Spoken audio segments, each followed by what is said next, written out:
in the heart of New York City during the late 1970s and early 1980s. Times Square was a hotbed of chaos and neon-lit jungle teeming with vice, decadence, and danger. Amid the flashing signs and seedy back alleys, a shadowy predator prowled the city's underbelly, hiding in plain sight. By day, Richard Cottingham was a seemingly ordinary, mild-mannered family man with a stable job and a suburban home. But by night, he transformed into something far more sinister and unrelenting monster. With a thirst for pain and suffering, known to the media as the Times Square Ripper, Cottingham's spree of sadistic killings would leave New York City shaken to its core.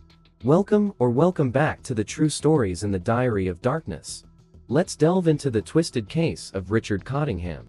Richard Francis Cottingham was born on November 25, 1946, in the Bronx, New York City. He was the eldest of four children in a middle-class, Catholic family. In 1948, his family relocated to Dumont, New Jersey, where he would spend most of his formative years. Cottingham's early life was relatively ordinary, showing no outward signs of the darkness that would later consume him. As a child, Richard was described as quiet and somewhat reserved. He attended St. John's Catholic school and was known to be polite and well-behaved. However, he struggled to form close relationships with his peers. He was often seen as socially awkward, preferring to spend time alone. His family, while strict, did not report any abuse or trauma during his upbringing. Despite his somewhat introverted nature, Cottingham was intelligent and performed reasonably well in school. By the time Richard entered his teenage years, he began to develop a fascination with control and domination.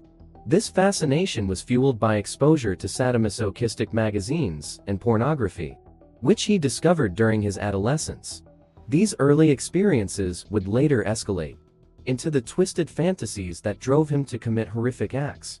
After graduating high school in 1964, Cottingham took a job as a computer operator at MetLife in Manhattan. It was during this period that he started to frequent the bustling streets of Times Square, which was notorious in the 1970s for its red light district, filled with strip clubs, peep shows, and sex workers. In the late 1960s, Cottingham married his wife, Janet, with whom he had 3 children. On the surface, Richard appeared to lead a normal suburban life, balancing work, marriage, and fatherhood. However, beneath this facade, Cottingham was living a double life. His marriage was strained due to his frequent late nights and unexplained absences, which he attributed to long work hours. By this time, Richard had discovered the red light district of Times Square, and underground clubs that catered to all manner of deviant desires. The anonymity of the city allowed him to explore his darker urges without the fear of being recognized. It was in these shadowy corners that he began experimenting with violence. Initially, his encounters with sex workers involved consensual rough sex. But as time passed, these interactions escalated into something far more sinister. In the early 1970s, Cottingham began developing a predatory routine. He would frequent the bars and clubs in Times Square, luring women with promises of money or a good time. Once alone, he would engage in acts of increasing cruelty, often leaving his victims bruised and terrified. However, at this point, the women he targeted were usually too afraid or unwilling to report the abuse, allowing him to avoid any serious consequences. These early assaults only emboldened Cottingham, as he learned how to manipulate and evade detection. By the late 1970s, Cottingham's fantasies had escalated beyond mere physical abuse. He began to feel an insatiable need to exert complete control over his victims. By the late 1970s, Cottingham's fantasies had escalated beyond mere physical abuse. He began to feel an insatiable need to exert complete control over his victims, leading to his first known murders. Cottingham's job at Blue Cross Blue Shield provided him with the cover he could slip away from the office during the day or after hours, disappearing into the chaos of Manhattan without raising suspicion. This job also afforded him access to a steady income, which he used to finance his excursions into the city's seedy underworld. In December 1979, Cottingham's twisted desires culminated in one of the most brutal crimes New York City had ever seen. On December 2, Firefighters responded to an alarm at the Travel and Motor Hotel in Manhattan, where they discovered a gruesome scene: the bodies of two women, dismembered and charred beyond recognition. The killer had gone to great lengths to mutilate his victims, severing their heads and hands to prevent identification. Investigators were left horrified by the sheer brutality of the crime, which bore no clear motive other than sadistic pleasure. This double murder marked the beginning of Cottingham's most active period as a serial killer. He had developed a method to satisfy his perverse desires while avoiding capture. He would check into hotels using fake names, select vulnerable women from the streets of Times Square, and subject them to hours of torture before killing them. The anonymity of the bustling city worked in his favor, allowing him to blend in and disappear without a trace. Cottingham's approach was methodical.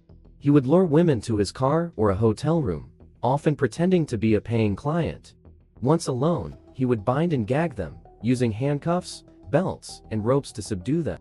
The torture sessions were prolonged, as Cottingham derived pleasure from the fear and pain he inflicted.